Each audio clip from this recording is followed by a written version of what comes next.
Barry, you know, I know you don't particularly like him, but he's not a suitcase, is he? Thanks, Hoti.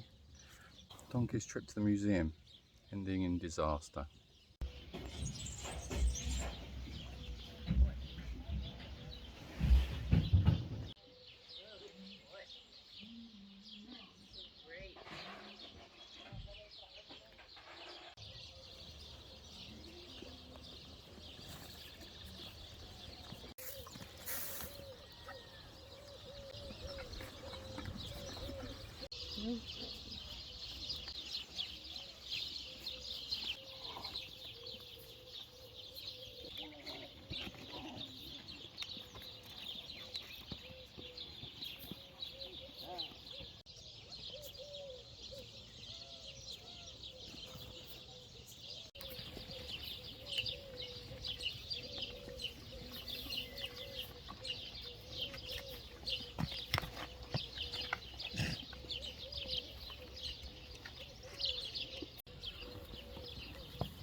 Good morning, Ronnie. So yesterday we had a nice trip planned, didn't we? We were going to go to the museum. It was a day trip that you wanted to go and have a look at some dinosaurs.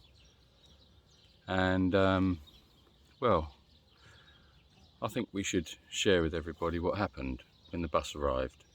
Wasn't very clever, was it? First of all, there was the argument over who was going to drive the bus, and apparently, all right, and none of you can drive a bus, but you all decided that there was going to be an argument over who was driving the bus, which I thought we'd got sorted out until you started biting the actual bus driver. I mean, you didn't just bite him, but you actually ripped his clothes off. The poor man was last seen running naked, screaming up the road. You and Steve were just standing there with his clothes in your mouth. It wasn't nice, you know. So now there we are. We're stuck with a bus without a bus driver. We've got a poor man running through the streets naked, and we've still got to get to the museum, which I think was problematic enough. But then you decided to try and put Barry in the luggage hold, and then you decided that the bus ran on carrots, so you then started to put carrots in the petrol tank of the bus. You know, this is what I mean about you and your big ideas. You've got to have a little bit more of a clue about what you're doing before you start putting these plans into action. I've said it so many times before. Talk to me first. You know. Now I've got a bus that I've got to try and work out. I've got to try and track down the driver. I don't know where he is. He's probably just shivering or something in the wilderness somewhere. Don't start on me. Don't. No. Look, I know my hair does need brushing.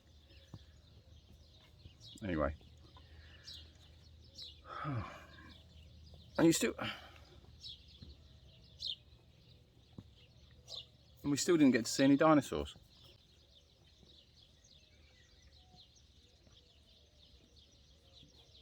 What's the matter? Okay. Apart from just resting your head on mine. What? Okay, you can see yourself, can't you? Is that nice? Then once we'd sorted all that out, it was like, who was going to sit at the back of the bus? All of you decided to sit at the back of the bus. which is fine. You can if there's enough room. But then you started fighting over that. In the end, I've got you all sitting on each other's laps. So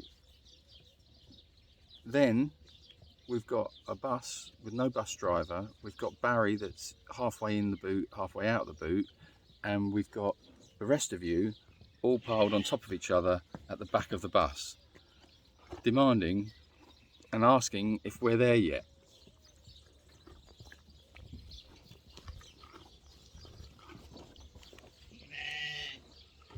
And that was quite surreal. That was a surreal moment. Oh, okay, Hoti, you've got no regard for personal space at all, have you? So then, just to top it off, you all started singing, which is lovely, because I mean, it's nice to have a sing-song on the bus, isn't it? When you're going on your holidays or you're going somewhere, it's good fun, but you don't realise you completely ruined it at this point. So we're on a bus, Barry's halfway hanging out of the luggage department, you're all piled on top of each other, and then you all start singing.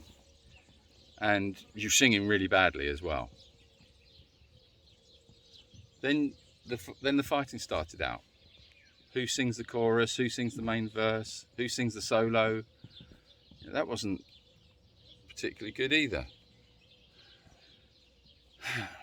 So anyway, so after an hour of that, you then decided that you wanted to see the dinosaurs, and you wouldn't get off the bus until you'd seen the dinosaurs.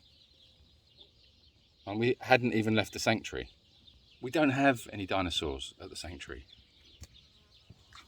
So you were being so demanding.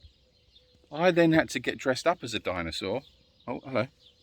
To convince you that you'd seen one, to get you off. What are you doing? Do you mind? Look, I'm a bit. Hold on a minute. Hold on. Right. Okay, so I'm now finding myself in this very surreal situation once again, being dressed up as a dinosaur with a load of donkeys on a bus with no bus driver, and in the distance I could hear a screaming naked Spanish bus driver man running through the streets. That then started causing people then calling the police and ambulances.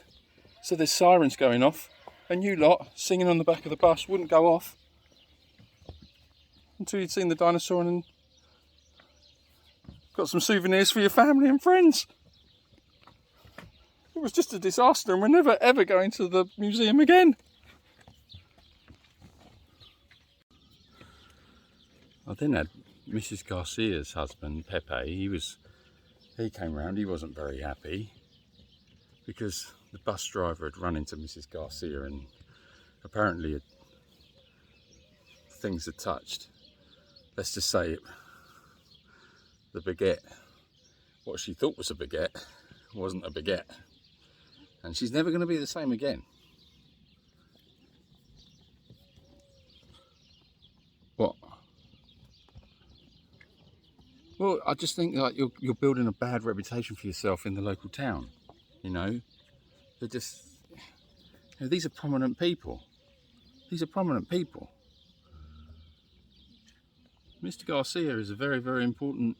He's the baker man, and Mrs. Garcia they're now talking about never being able to sell baguettes again. And this is all as a direct result of how you behaved on the bus. I just want you to think about that.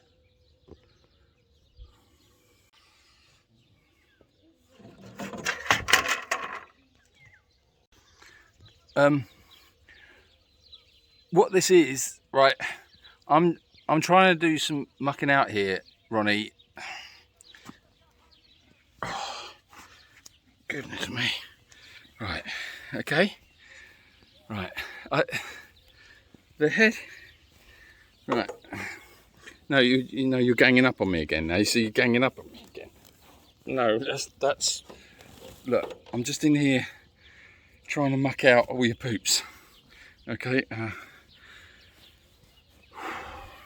It always feels like I've just done a big workout when I've been in with you guys. You just, oi, do you mind?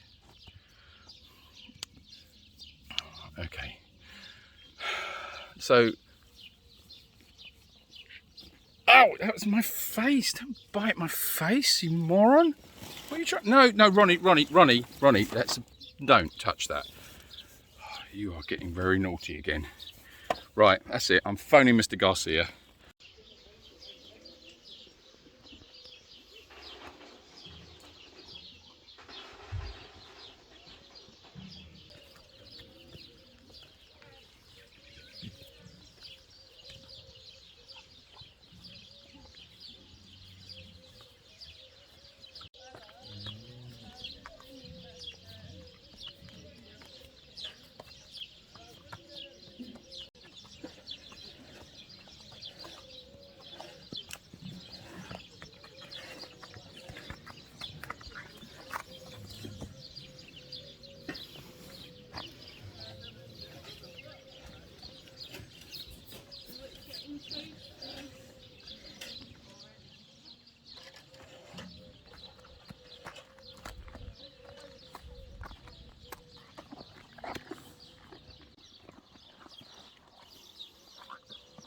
What's your favourite word?